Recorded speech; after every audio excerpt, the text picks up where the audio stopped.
തിരുവിതാംകൂർ ദേവസ്വം ബോർഡിന്റെ ആഭിമുഖ്യത്തിൽ ഇന്ന് ആറന്മുളയിൽ ആറന്മുള വള്ളസദ്യയിലെ വിഭവങ്ങളെല്ലാം ഉൾപ്പെടുത്തിക്കൊണ്ടുള്ള സദ്യ നടത്തും. 250 രൂപ ഈടാക്കി മുൻകൂർ കൂപ്പൺ നൽകിയാണ് സദ്യ നടത്തുക. ആചാരം ലംഘിച്ച് പെയ്ഡ് വള്ളസദ്യ നടത്തുന്നതിനോട് ആറന്മുള പള്ളിയോട സേവാ സംഘം വിയോജിപ്പ് ദേവസ്വം ബോർഡിനെ അറിയിച്ചിട്ടുണ്ട്.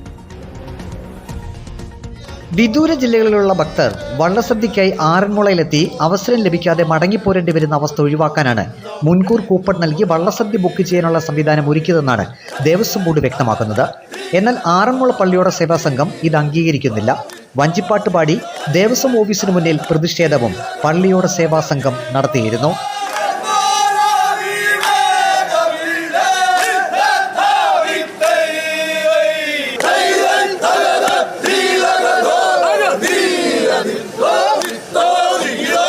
ക്ഷേത്രത്തിനകത്ത് പെയ്ഡ് വള്ളസദ്യ നടത്തുന്നത് ആചാര ലംഘനമാണെന്നും ദേവസ്വം ബോർഡ് തീരുമാനം പുനഃപരിശോധിക്കണമെന്നും പള്ളിയോട സേവാ സംഘം പ്രസിഡന്റ് KV സാംബദേവൻ വ്യക്തമാക്കിയിരുന്നു.